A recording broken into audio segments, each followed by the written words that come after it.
Vice President Sara Duterte bukas sa paghahain ng impeachment complaint laban sa kanya. Ilang kongresista naman may agam-agam kung matatalakay ito sa kasalukuyang kongreso. Si Melales Mora sa sentro ng balita. Naniniwala ang ilang kongresista na maaaring maharap sa patong-patong na reklamo si Vice President Sara Duterte at iba pang opisyal ng Office of the Vice President at Department of Education noong ito'y pinamumunuan pa ng Vice Presidente.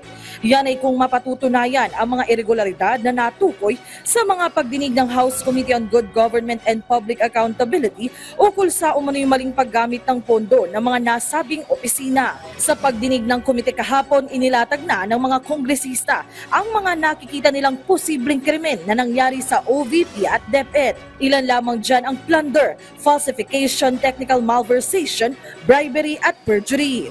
Let me remind the public of what is at stake here. It would constitute graft and corruption if public funds are misused or misappropriated, or worse, if funds are diverted to personal use or benefit.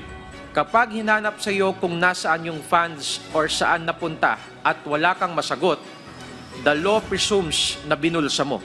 Sa ngayon, may 2 impeachment complaints na rin nakabinbin sa Kamara laban sa Vice Presidente, bunsod na rin ang mga naungkat na issue sa mga pagdinig. Pero ang ilang mambabatas tuda kung uusad pa ito ngayong taon, lalo pat pag-aaralan din daw muna nila ang mga nilalaman ng mga reklamo. Well, let's see, kasi I personally do not want to preempt. I haven't read the complaint. Right from the very beginning naman, I am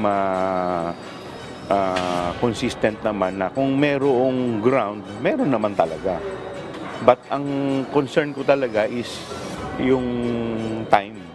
Sa isang panayam, sinabi ng Vice Presidente na welcome sa kanya ang mga impeachment complaint at mas okay na rin ito sa kanya dahil siya lang daw ang dawit dito at hindi nakasama ang kanyang mga kawani.